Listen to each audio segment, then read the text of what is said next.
सुनो भाई साधो, मैं तो हूं विश्वास में।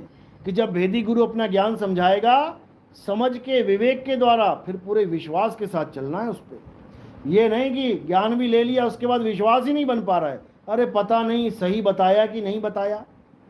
विवेक लगाओ, बुद्धि लगाओ, बुद्धि के घोड़े दौड़ाओ, विवेक की तलवार चलाओ, असत्य को काटो, सत्य को पकड़ो, और जो बताया जा रहा है वही सत्य है, उसके अलावा कोई सत्य नहीं है। समझ लो बात को। तो यही मूल ज्ञान कबीर साहब के द्वारा इस संसार में प्रकट होता है और कबीर साहब के जाने के बाद लुप्त हो जाता है। लेकिन साहिब दयाल हैं, बार बार हमें यही ज्ञान उजागर करने के लिए संसार में आते हैं।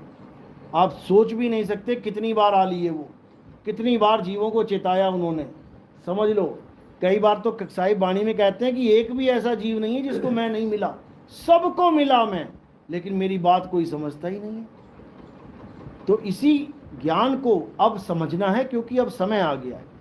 ठीक है, पुराने रीति रिवाजों के हिसाब से हमने बहुत कुछ किया, हम मंदिर गए, मस्जिद गए, गुरुद्वारे गए, चर्च गए, हमने मंत्र जंतर सब कुछ कर लिए, हमने बकरे तक काट डाले, मुर्गे तक मरोड़ दिए हमने भगवान को खुश करने के लिए, और आज भी ये चीज़ें हमसे नहीं छूट रही हैं। क्यों? हमारे पूर्वज करते थे, बताओ।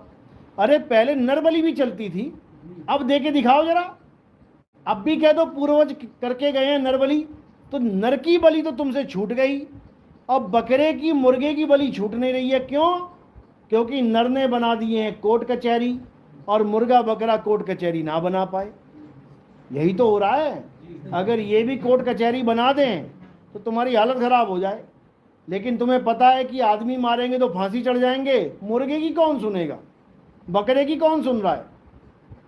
तो दिक्कत ये है। हालांकि ऐसा नहीं कि कानून नहीं बनते जानवरों के लिए, बनते हैं, लेकिन कुछ विशेष